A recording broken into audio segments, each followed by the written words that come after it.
There's no question in my mind to anyone that's observant, anyone that really knows the Bible, that we are in a period that's properly called the last days. We are in the days of chaos. These are tumultuous, turbulent, unprecedented times, in my opinion. When we look at the rise of the volcanic activity, which are happening, all these ancient volcanoes are waking up. I mean, look at the earthquakes that are happening all over the globe. Again, unprecedented numbers. There's a spike in earthquake activity, there's a spike in volcanic activity. The bird and fish and animal die-offs, the saber rattling, the wars and rumors of war, the nations against nations. Look at the 1 million, it's more like 3 million Muslims now, which have come out from the Middle East into Europe. That's an invasion force. Most of them wanting Sharia. They're not interested in assimilating. Look at the rise of global jihad, of global terrorism, and there's no way to stop that. And the fact that the media doesn't cover any of this because the whole system is broken down. Humanity is going to change in the next 10 years, and I don't know if that's all going to be good, though. We're going to go through some very, very rough times. I can see this coming. They're using genetics, they're using robotics, they're using, computer technology to enhance humans, and they're definitely doing it now. It's already happening. We are in a brave new world. Where it will go will be the integration of some sort of a chip into the body, where man and machine, there's that singularity point again. Man and machine will become an amalgamation of the two. And that's extremely dangerous in my opinion. We are looking at very turbulent times globally. But the times are more exciting than they were at any time prior to this, because we actually see the events of Scripture unfolding. We're going to participate in the climax of human history that's unfolding before us. And so we need to recognize the days of the past are past. And we need to recognize it's a different day we're going into, and we're going into a culture in which being a Christian, a true biblical Christian, is going to be increasingly politically incorrect. The thing we really need to watch out for is how fast the culture changes and how fast our whole way of thinking changes, because we're so steeped in the culture. Once AI is superior to humans and it starts designing its own technology, that we become the monkeys, basically, and they're in charge. In the book of Revelation, it talks about who can make war with the beast. Why? The beast knows everything about you that there is to know. The beast is more powerful than you. The beast has control over the world. And the beast has seemingly godlike powers. And we were warned that in the end times, remember, the Antichrist comes with all signs and wonders. Evil's primary weapon is to disguise itself so you don't think it's there. And so he's predicting a godlike artificial intelligence that will come out of this singularity. The Bible is so revolutionary, relevant to this second. Where we are moving to, the book of Revelation, the prophecies of the Scripture are coming true exactly the way God said they would, but not the way everybody thought they would.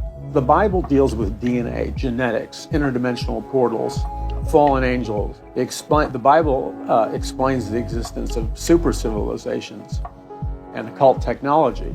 I believe that you and I are being plunged into a period of time about which the Bible says more than it does about any other period of time in history. The more you know of what the Bible actually says, and the more you know what's really going on, you become overwhelmed with the discovery that they're converging.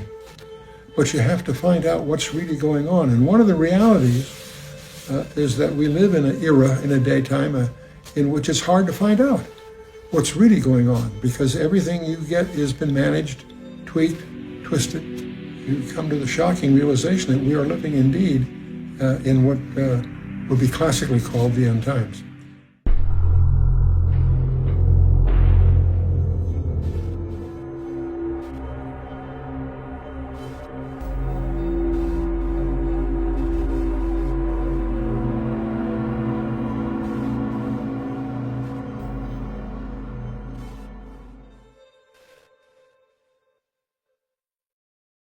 When I look at the Bible, I see a book which is a thoroughly Jerusalem-centric story. It really is a story that begins and it revolves around the nation of Israel, the city of Jerusalem, the restoration of the throne of David. And it begins with the story of a covenant. God made a promise, a vow unto death, literally, to a man named Abram. He later renamed him Abraham. And it was a promise to give Abraham's descendants the promised land. And so what we have right now is really simply a battle being waged in the unseen realm between God, who is working out the fulfillment of his promises, and Satan, who is doing everything he can to resist them. The rage of Satan against the covenants, the promises of God, the promised plan of God. However, there are things out there right now, technologies and transhumanism and just stuff it's really mind-bending stuff. Technology is changing at such a rapid pace that our ability to predict where things will be in 10 years is not fast. We're not even keeping up with the advances in technology. And so, I think the day is going to come, and maybe a decade from now, when we're going to wake up and say, we didn't realize things were going to get where they are now. Christians need to be wrestling through all of the implications of all that's unfolding around us, because the world that we know today is not going to be the world that we live in 10, 15 years from now.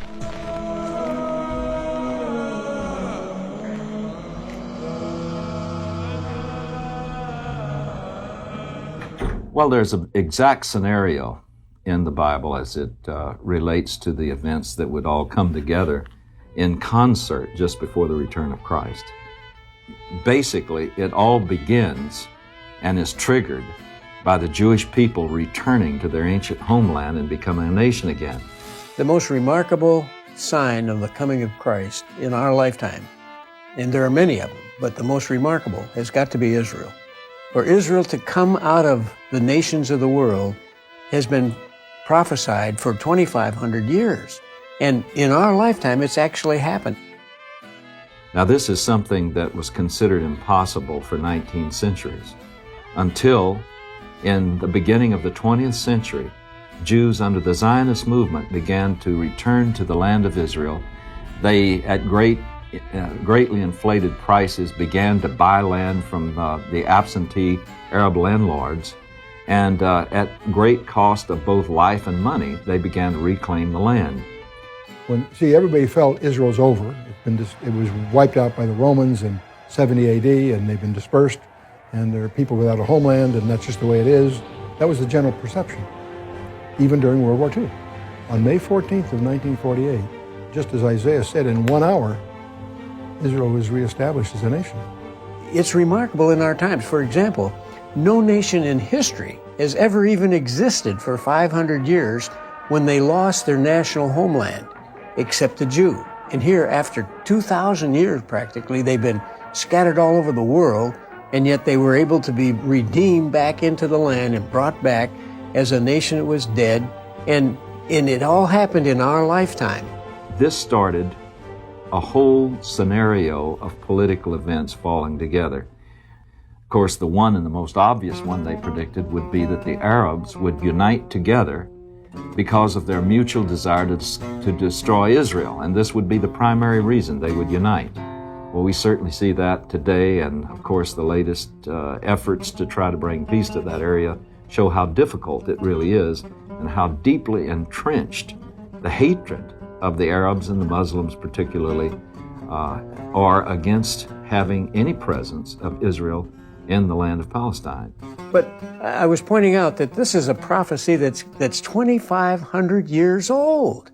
And we're living at a time in history when it's happened. And 70, 75 years ago, it couldn't have happened. The point is that Israel's restoration is happening exactly as the Bible said. Initially in unbelief, but there will be circumstances that will bring him back to faith. And I use that as an example. There's a milestone that was predicted and happened. And there's dozens of those. One of the most fascinating studies is to undertake all the places where the Bible has laid out history by name and timing in advance before it happened. Well, those are strong indications. Some people call them signs. I would be inclined to say that the regathering of Israel is a sign, and it indicates that it's very close in hand. God authenticates the message by demonstrating his being outside time. And how does he do that? by writing history before it happens. We are in, very turbulent times. You look at the Middle East, the upheaval over there. No one would have imagined the Arab Spring and what that would lead to. Look at the Syrian war with the Russians coming down with a great military force. That's unprecedented. You look at Israel, which is back in the homeland after thousands of years of diaspora, which fulfills the biblical prophetic narrative. All this is racing towards the time of Jacob's trouble, which deals with Israel in particular. You could say, LA, this is all doom and gloom. You tell me where I'm going wrong. Just tell me where I'm going wrong. You go back 20 years ago, it wasn't like this. It wasn't like this.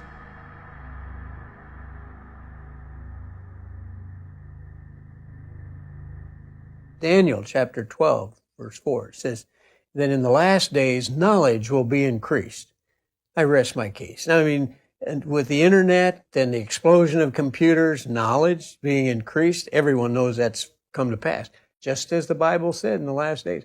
Folks, I got to say that we are living in the last days. How do we know? The Bible, signs are being fulfilled in our lifetime.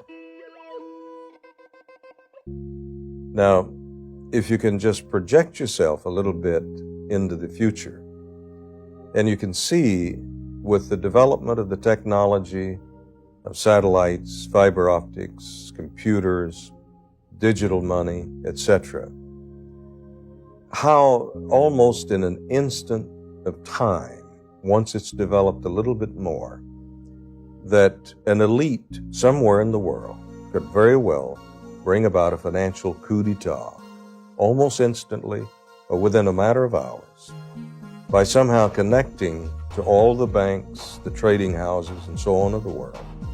They could bring about a run on these banks from a computer standpoint, from a major computer program of some kind, where by that time the banks, the trading houses, the stock markets, commodity markets, and all of these are connected together. Some event precipitates this. They go in and they change all of the digital money in these banks and so on, transfer it to one central location. So when people talk about a one-world economy, this is not out of the realm of possibility within the very next few years. The monetary systems of our day is a good indication. As you know, in the book of Revelation, chapter 18, you have the economic system and the business industry. It's controlled as a one-world system. And we're seeing that come to pass today. Clearly, the technology in banking and communications is moving into an economic environment that will lend itself to increased political control. And electronic funds transfer is just the tip of the iceberg. We're moving all kinds of technology advances will enhance the ability of any administration to control what's going on. The borrower is slave to the lender. Debt is a presumption on the future, and the future is clearly uncertain. Well, when I began to really seriously reread the account of ancient Babylon and the Tower of Babel in Genesis, I realized it was talking about a one-world economic system, a one-world religion, and a one-world government, which is exactly, as you know, what is going on now.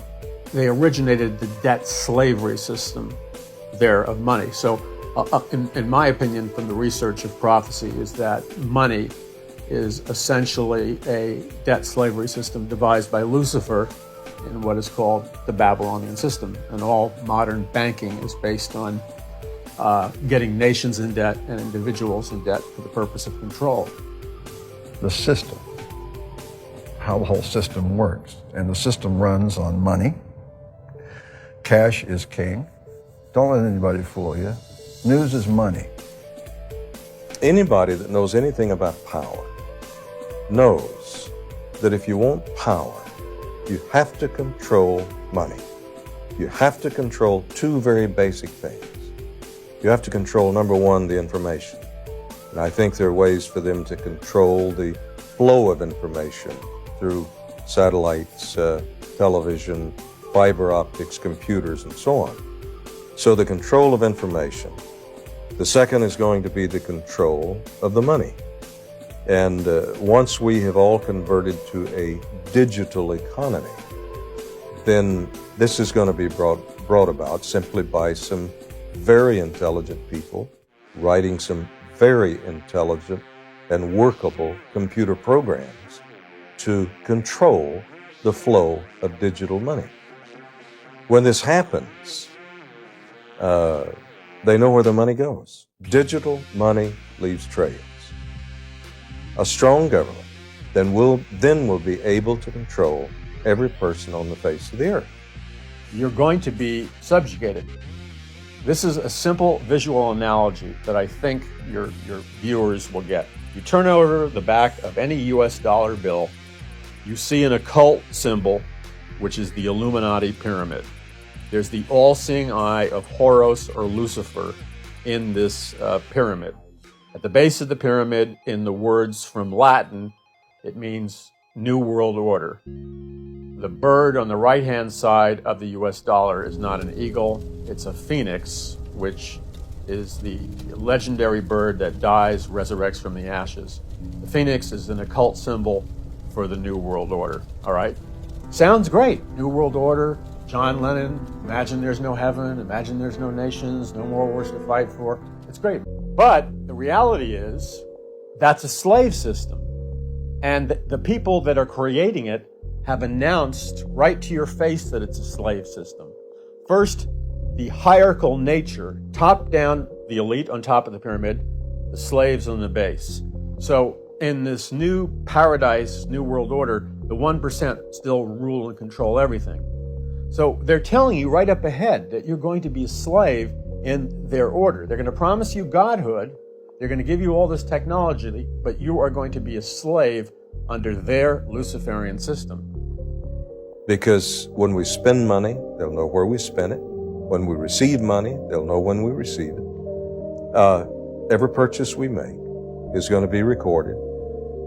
Everything we buy, whether the grocery store, whether we transaction at our bank or whatever, is going to be traceable. Now you put that kind of power in the hands of an elite in this world, the thing that they can do is not only give permission for you to operate within the system of digital money, they can also, by a very precise, maybe even small entry into a computer system, absolutely close you out.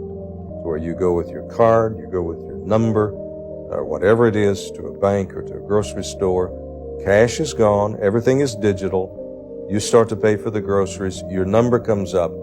The lady or the man says, "I'm sorry, but your number's been deactivated." Then you go back to what the Bible says, and he's given power over the money so that people cannot buy, they cannot sell without his mark, without his number, and so on. So I think what we're seeing is a rapid movement toward the fulfillment of Bible prophecy. People see it, they understand it, they applaud it, and they have no idea that we're moving toward our own destruction. Clearly, the whole financial system globally is heading for a collapse for a lot of reasons, because of the addiction to debt as a mechanic, and abandonment of the concept of property as linked to human liberty. All of those ideas are eroding away, setting the stage for global tyranny. And that's tragically clearly on the horizon. And that's exactly what's happening by just observing and understanding the megapolitics that's going on today. And it's also exactly what the Bible has portrayed. So that's one of the perhaps most convincing arguments that we're heading for that climax. We are in the days of chaos. These are tumultuous, turbulent, unprecedented times, in my opinion. When we look around the world, we look at the global positioning for a new financial order, specifically the BRICS nations, Brazil, Russia, India, China, South Africa, all coalescing. Those nations are coalesced to move the global currency from the U.S. petrodollar. Let's talk Bitcoin. Let's talk Bitcoin. This is a fantastic, fundamental hedge and store of value against autocratic regimes and banking infrastructure that we know is corrosive to how the world needs to work properly. So if you have $100 to invest, what I'm saying is... Put $1. Put $1. And the reason that $1 is so valuable is that it is fundamentally not correlated to the other 99. And just on the off chance that all the people that manage the 99 may not totally know what they're doing, the $1 may actually save us all. It is an idea, and it is a belief system, and that may scare people. You made some truly critical comments about Facebook. Because I worked there and I was a key part of growing it. I think the tools that have been created today are starting to erode the social fabric of how society works. And the reality is now I can take money and I can use that through all of these social media systems that exist to hundreds of millions of people, and I can convince all of Joe's friends and everybody like him of my opinion in very subtle and small ways. And he can do the same to me. We can do that about vaccines. We can do that about gay rights. We can do that about bathroom laws. We can do that about Roy Moore. And so I think the question we have to ask ourselves is, how do we live in a world where this is now possible? Part of it seemed to me about the ability to pay to manipulate people's thoughts. The other seemed to me to be this sort of ADD society with which the sort of liking and everything else has created this sort of feedback loop that you compared to drugs. We know for a fact that what all of these systems do, every single one, is it exploits our own natural tendencies in human beings to get and want feedback. And that feedback, chemically speaking, is the release of dopamine in your brain. And so what these feedback loops do, and they exist everywhere, in Call of Duty, in other video games, in social networking sites, they get you to react. And I think that if you get too desensitized and you need it over and over and over again, then you become actually detached from the world in which you live. Today we live in a world now where it is easy to confuse truth and popularity. And you can use money to amplify whatever you believe and get people to believe that what is popular is now truthful and what is not popular may not be truthful. There's a gullibility, there's a credulity in our culture. We buy into things without even knowing we're buying into things. We believe things because we've heard it on television that may not even be true. The technology encroaches upon us so steadily and so covertly that we don't realize how it's changing us. Strong delusion. For this cause God shall send them strong delusion. Lies will govern the world. Hold e'er this truth before your eyes, that all the world is lies and lies.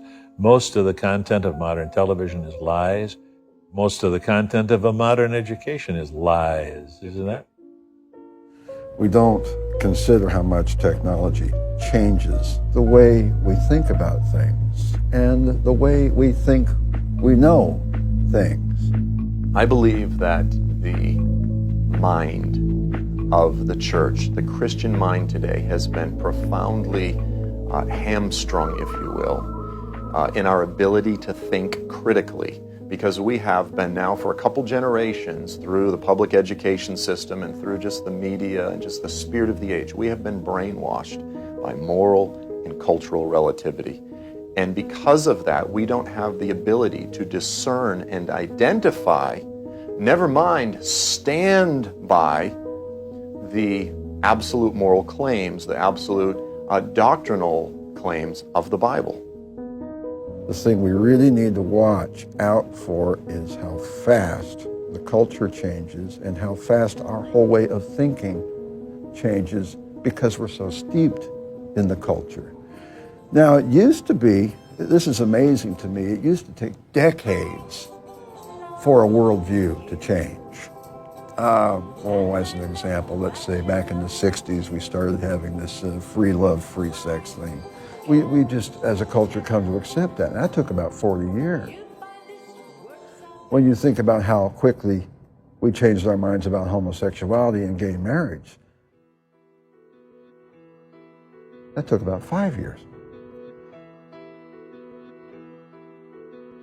The ethical, the technological, the religious, and the cultural shift of this moment that we're in right now is absolutely profound, and I don't think most people have even really woken up to how profound it really is. Our culture and our technology have accelerated change and accelerated the way people think and the way we know things. You can change an entire population's view of things, the entire zeitgeist of a society in a matter of, well, it could be a matter of months. It just depends on what's on the tube, or the iPhone, or the computer. The culture is changing in a very, very strange way. So there's some changes going on that are rather disturbing, because we're raising a culture that lives off sound bites, that has lost the ability to do critical thinking, that has lost the ability to really discern truth from lies, and so on. So it's strangely enough, even though information, all of man's knowledge is a click away on the internet. And that's fantastic on the one hand, but it also has just evaporated true learning in terms of being able to think, evaluate, appraise, and decide. Today we've got an electronic culture driven entirely by entertainment. It's changing the way people consume, and not all for the good. This generation has a problem, and it is a problem of electronic relationship, I believe. Sometimes when I'm in a public place, maybe a mall, maybe I'm at a restaurant, and I'm watching people, and invariably they adopt the pose, 2 thumbs on the screen. And what they are doing, basically, is building an image of themselves through electronics. And I often wonder what would happen if suddenly the electrical power grid fell out and all went black, and you had a whole generation of people with their thumbs and no place to go, and at that point in time, their identity, all the electronic identity that they had built, would disappear in a split second.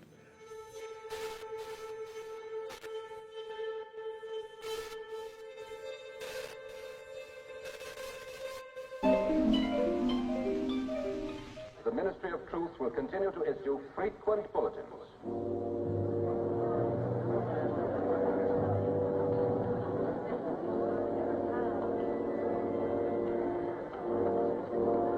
I'm very much a believer in the existing science of predictive programming, where under the guise of science fiction, you're actually preparing people, you're getting them desensitized and ready to accept something.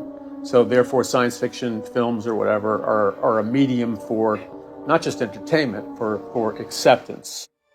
My name's Wade Watts. My dad picked that name because it sounded like a superhero's alter ego, like Peter Parker or Bruce Banner. There's nowhere left to go. Nowhere.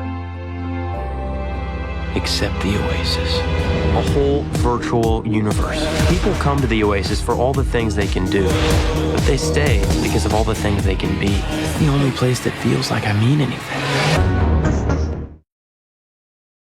We're at a point, and you identify this, and this is what Aldous Huxley, and it's interesting that we go back in time. You're talking about the late 1800s, early 1930s. These visionaries, the Fabian socialists that were planning a new world planetary order, many of them were members of British intelligence, but many of them were science fiction authors. But because he was a science fiction author, he was able to conceptualize future worlds and future technology. Aldous Huxley, Brave New World, conceptualized future worlds, future and technology, and many others. Huxley was very sophisticated. He came to Hollywood in the 1930s to distribute LSD to the stars. Huxley said at a convention of neuropsychiatrists at the University of Berkeley in 1961, he looked him in the eye and he said, "The truly effective scientific dictatorship is one in which the people will learn to love their slavery or servitude." And that's been repeated by other leaders of this. So what he was saying to them is, if your scientific brainwashing is good enough, if you do it right, they'll never know they're slaves. And they'll be thrilled to be slaves. And then they'll enjoy their slavery.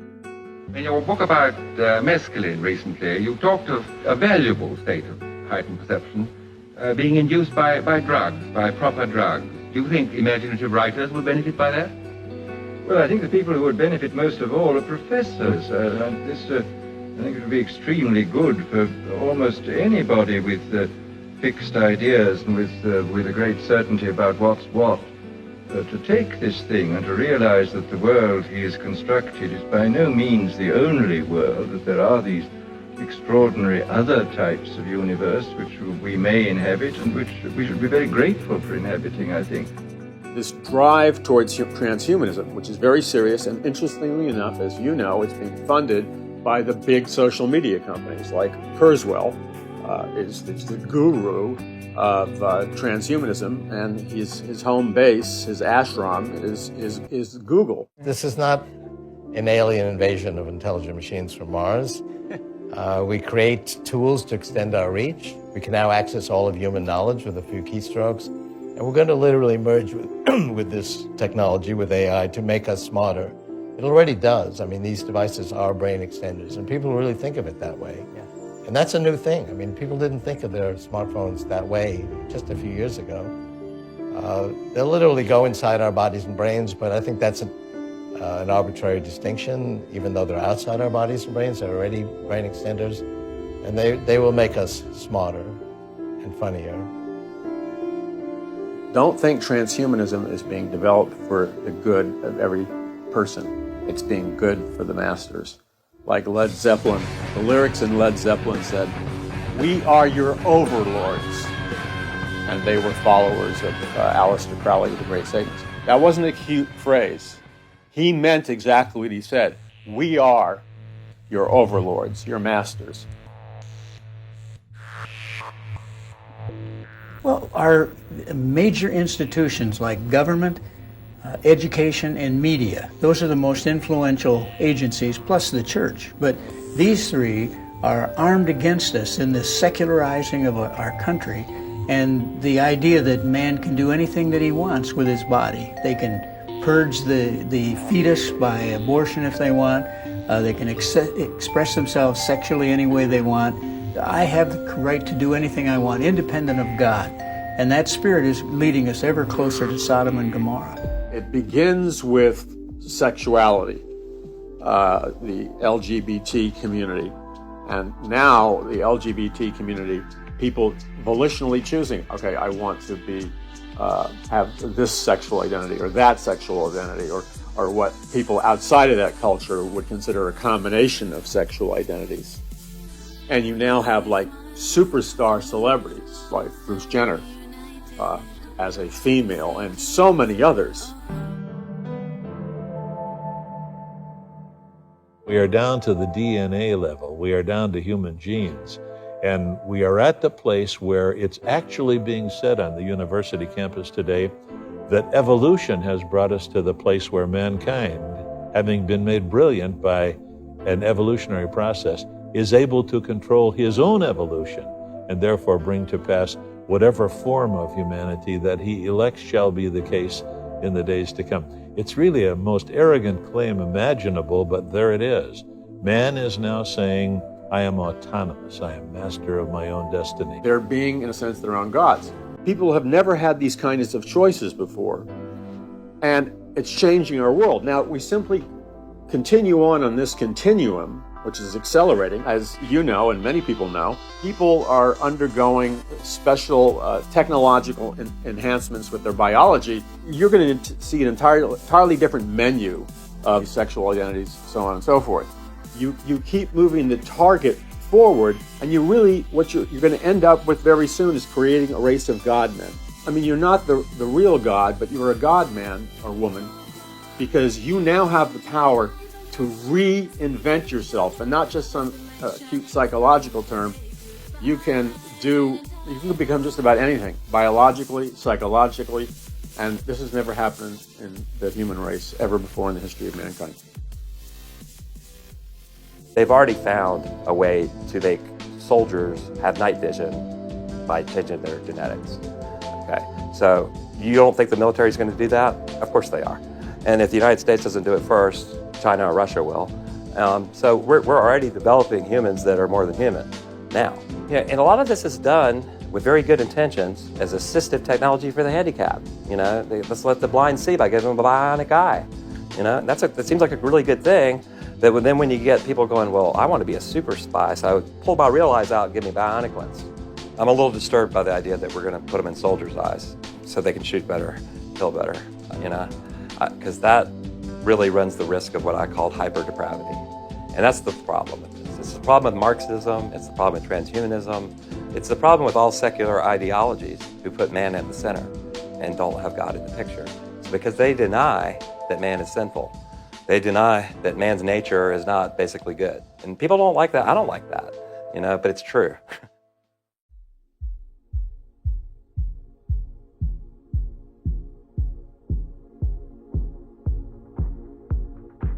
The transhuman technologies, number one, I'd say they're not necessarily bad, but there are different trends coming together. One is life extension by dealing with the alleles and other things within individual cells that appear to be related to aging. The second thing is the concept of DNA printing technology, where we can go into a person's genome, we can actually determine it within just minutes and determine what their genome is, the errors in it, and correct those errors, put that new genome into a virus and have it, quote, infect the person, and it replaces the DNA through all their body cells over the course of a couple of months.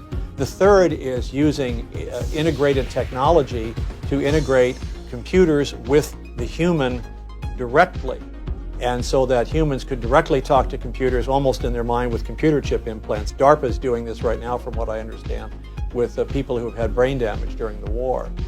So these are some of those, along with transhumanism, which wants to down dump everybody's mind into computers before they die, assuming that we haven't gotten to the point where our lives can be extended. Now, all of these technologies are converging. First of all, they're running far ahead of the politicos, the legal, or the ethical system. So we don't know what the ultimate outcome of this is. Second of all, we're going into territory with genes, which we have no idea what we're doing. Well, they have some idea, but they have no idea of the unintended consequences. But also technology, the whole movement towards transhumanism means we're approaching something that's beyond human.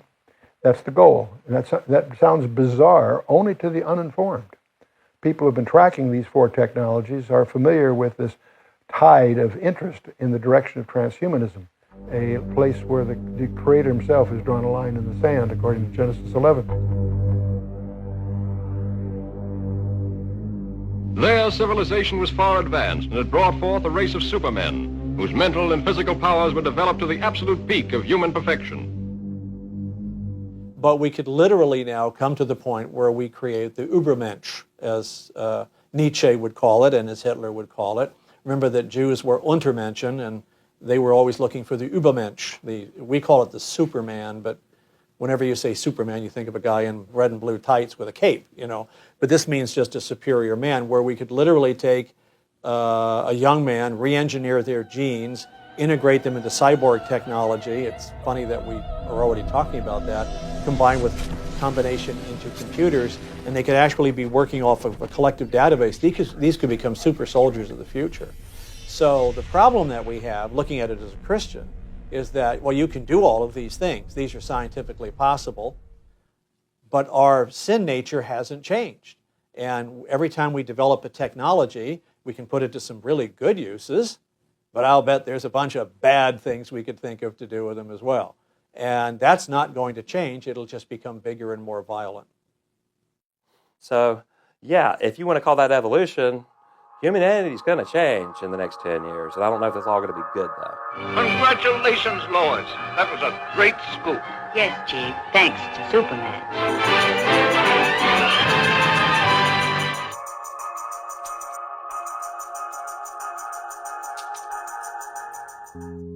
You've got hundreds of millions of people, because everybody's interconnected through music, the internet, social media on a planetary level. People believe that they are their own gods. I mean, they really believe it. It's their core identity. I am my own God, and therefore I can create myself as my own creator, or create my society or my world any way I choose, without any restriction from some outside input, like the Bible or whatever. Recreating God in the image of man has been a dream that has gone onward literally since after the flood, the days of Nimrod, the days of the Babylonian emperors. The Greeks, the Romans, they all had the idea of creating gods in the image of mankind. And now in our scientific age, we're still trying to do the same thing, except we're using science to do it instead of some kind of superstition. Science began in this realm, believe it or not. The advisors to the emperors, the pharaohs, the kings were all sorcerers, magicians, and so forth, who drew upon this spirit dimension. Then materialism became the predominant philosophy. So we had a materialistic science that developed out of this. And not too many years ago, a physicist would say that he could explain everything. He could explain love and joy and peace, hatred, envy, everything about a human being by chemical reactions in the brain. Science is a process. It's a process of learning. Theoretically, it uses logic and reason, although that's not always true. Sometimes it goes off into its own fantasies and whatever. It's simply a tool. If it doesn't have ethics to guide it, then we are in trouble. The people that have been rejecting God have been trying to come up with a substitute worldview system to replace the Judeo-Christian ideology that we had in the West for a long time. If we've learned anything, not from science, but from scientists and scientism. Scientism is the religious belief in science to make us gods, I suppose, to give us a better world, to give us immortality, to defeat death. Scientism. If there's anything we've learned from that, is that it has no morals. It bows to no one, and it most certainly bows to no God. It wants to be God. And in light of that, this whole transhumanism thing is going to go its course, and nobody's going to ever ask. It's like that line from Jurassic Park, you know, you're so preoccupied with whether or not you can, you're never going to stop to think about whether you should. The seductive power here is that behind this very powerful seduction of you can be your own God, which is exactly how Lucifer talked to Adam and Eve. The seduction was not sexual. The seduction was you can be your own God. If we're God, and I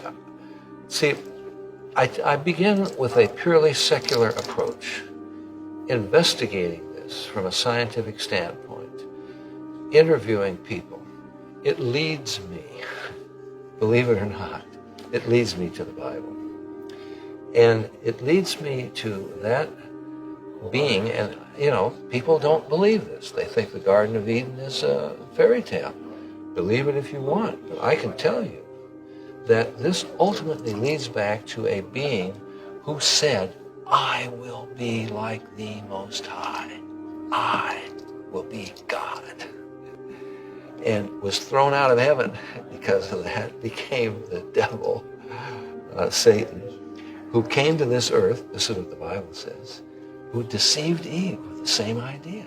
You, too, have this power within you. So you present that to people. You can be your own God. You can take advantage of these technological, biochemical, genetic enhancements, and you can make yourself anything. You can live any kind of life. All kinds of technology on the internet that can change consciousness, like EMF waves in terms of brain waves, in terms of binaural beats and isochronic tones, which change consciousness when you listen to the sound. So there's this bridging of experience and technology, and in a sense, technology has become the new psychedelic drug.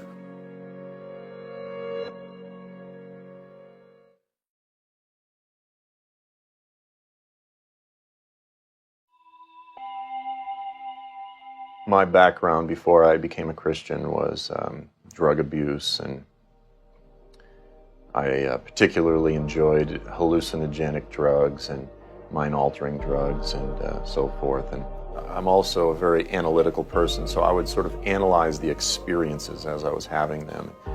It's amazing how deep down that rabbit hole drugs can take you in terms of altering reality.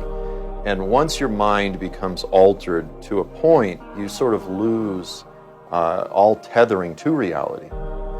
And in a very similar way, I believe that we're getting to the point, and I don't think we've even realized this yet, to where technology is advancing to the point when we are actually going to lose touch with the reality that humans have taken for granted throughout the entire history of the human race.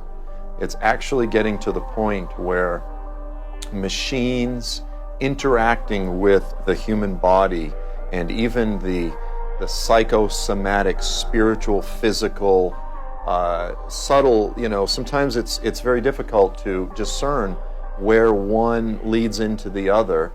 It's not going to be long before technology is going to profoundly shift the human experience.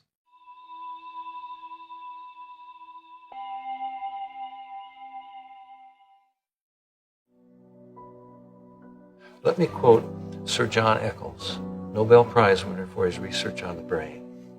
He describes the brain as, quote, a machine that a ghost can operate, unquote. He decided that this is where the human spirit makes its contact with the brain. Psychokinesis is going on. Right now, my spirit is operating my brain and my body the same with you, all right? Now, in a normal state of consciousness then, that's what happens. Your spirit is in control. In an altered state, this is one of the words for the New Age movement, the consciousness revolution. We are in a consciousness revolution. They're teaching you how to get into an altered state of consciousness. Well, it used to be called the shamanic state of consciousness. The shamans, the witch doctors did it. In an altered state of consciousness reached under drugs, yoga, transcendental meditation, it's really a state of hypnosis. And you tune out the real world and something else happens. In that altered state, drugs, yoga, hypnosis, meditation, Eastern meditation, the normal connection between you and your brain is loosened. And you get into what they call a relaxed but alert state. And that allows another entity to interpose itself between your spirit and your brain, tick off the neurons in your brain, create a universe of illusion. This is where Shirley MacLaine got her out-of-body experience. It's really staggering even to think about the implications. I mean, if you're a Christian and you believe in things like demons and evil spirits that want to inhabit humans, once you start altering yourself, altering your brain, are you opening up doors to things else to come in that might want to run that computer that you just installed in your... I don't know. I don't think that anybody knows, and that's the scary part. The Bible talks about demon possession. Jesus cast demons out of people. A process of delusion begins. I have researched this around the world, interviewed many people. You see, you can't deny that something real is going on. For example, here are a half a dozen young people, and I've interviewed these people everywhere in the world. Half a dozen young people drop acid, LSD. They're sitting in a room. Suddenly, they are all in the same landscape, all meeting the same beings and having the same adventure being shared together. Now, you can't explain that. There's a common source of whatever is happening to them. It's coming from a common source. I've talked to young people around the world who are on LSD or mescaline, peyote, or through yoga, transcendental meditation, have met the same entities. They never had any contact with one another. They didn't trade stories. There was no collusion. And independently, I received the same information.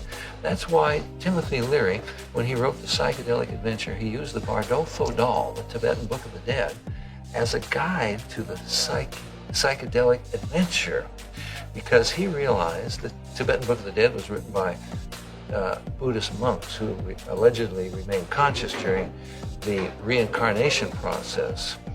And he realized that on LSD, you meet the same entities, whatever they are, that a person meets who is practicing yoga or is into Buddhism or Hinduism.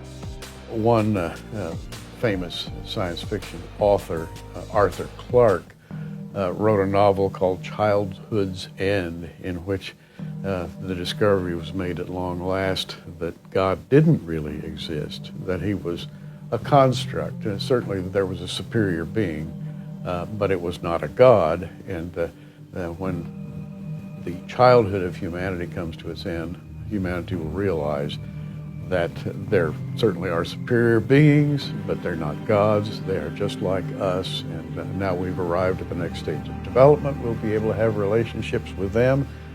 And of course, from our perspective as Christians, Arthur Clarke was writing about demonic entities posing as our friends. Oh, my response to the transhumanism views is to watch it with great fascination. Some of these guys are very, very bright people very bright people can do some very stupid things. For example, there are professors that one of the things they try to do is get a brain-computer interface. And they're trying to connect the computer directly to their neural network somehow. And that sounds kind of, boy, they're brave and they're doing these interesting things. And they're absolutely stupid in their knowledge of demonology. Because if there is this metacosm, which is an area outside the physical, when they open up a communication path, that path is a two-way street. And that gives an access, if there are things like demons, and that raises a whole other question, but there's a legitimate study of demonology. But people that are in the one area are ignorant of that. And they're opening themselves up to a whole world of exposure they have no grasp of. And they will make that contact, and they'll be very surprised, because on the other side of that communication is the arch deceiver. The whole game is one of deception.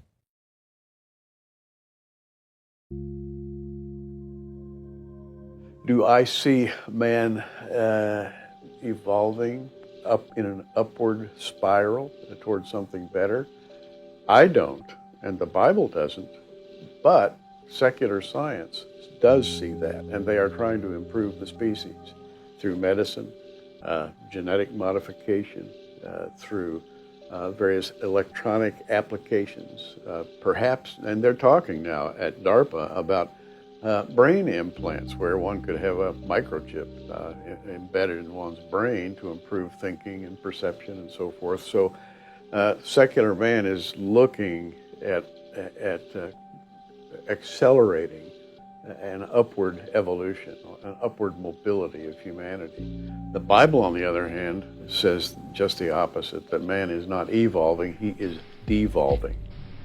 Godhood is really nothing more than a poison candied apple to enslave you.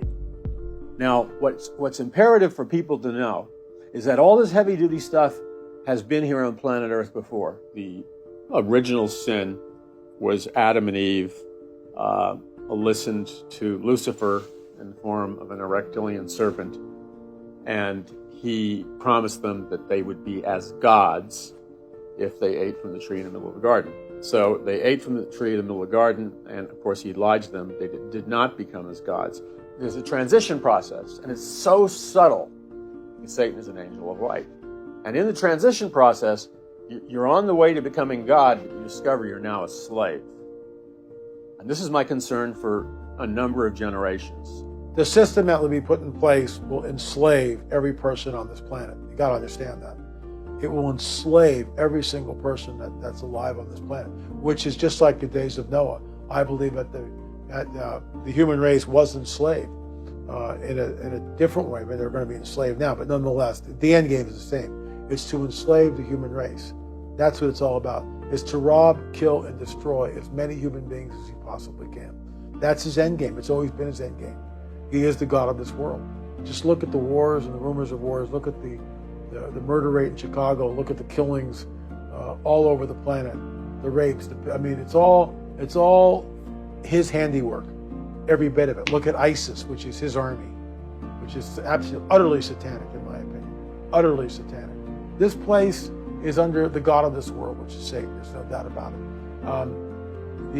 The death rate on this planet is appalling. The abortion, over 1 billion aborted babies. I can't even get my head around that. 1 billion aborted babies. You know, you go back in the time 2,000 years ago, Jesus and others, there weren't a billion people on the planet. Now, 1 billion aborted babies since Roe v. Wade. Are you kidding me? That's a blood curse on the land, make no mistake about it. You don't mess with what God's intentions are. You don't try to be God yourself. You don't take God and start modifying him and tailoring him and chipping away at him to suit your fancy. You take God as God for what he is. There's an underlying principle there that God is separate from us. We happen to be his creation. And we need to see him as separate, independent, objective, external to us. He does not change, and we serve him as he is. We don't define him. He defines himself. Those are the underlying principles that are underneath the heart of man, okay? That's what's in there. That's the issue going on. And looking for immortality through all this scientific discovery and so forth, at the heart of it is forget God. We're going to make it without him. As man runs and flees and clings to technology, as they're seeking to escape the inevitable reality of death, we are profoundly apostatizing from God. We're leaving God behind, who is the one source of immortality. The scriptures say that immortality rests with God alone. And I would encourage everyone not to put your faith in the glittering promises of technology and the things that are increasingly, bursting forth onto the world scene. To put your faith in your Creator. One thing in this world is sure, is that we were created by God, and I believe that he is faithful to that which he created. And he will, on that last day, for those of us that have repented of our sins, that have said no to unrighteousness, that have said yes to Jesus, he will raise us up. But it's going to be more and more difficult in the days ahead to say no to all of the promises, all of the glittering, shining promises that man has to offer. It tells us in the 14th chapter of Revelation that an angel with the everlasting gospel will go out to preach the world. Do you know what that says to me about God?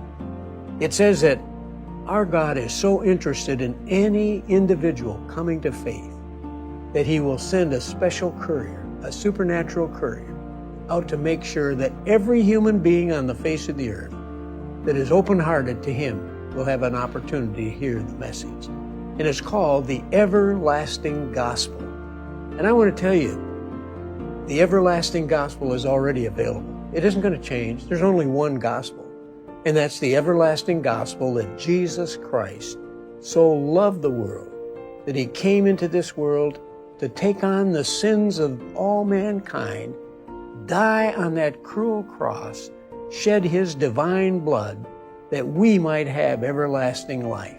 And he rose again the third day to show God's stamp of approval on his divine sacrifice.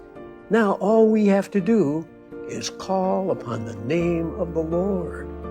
And the interesting response that I've had from people lately is when I explain the gospel, they'll say, well, Tim, that's too simple. It's too easy. And I say, wait a minute. It isn't simple and it isn't easy.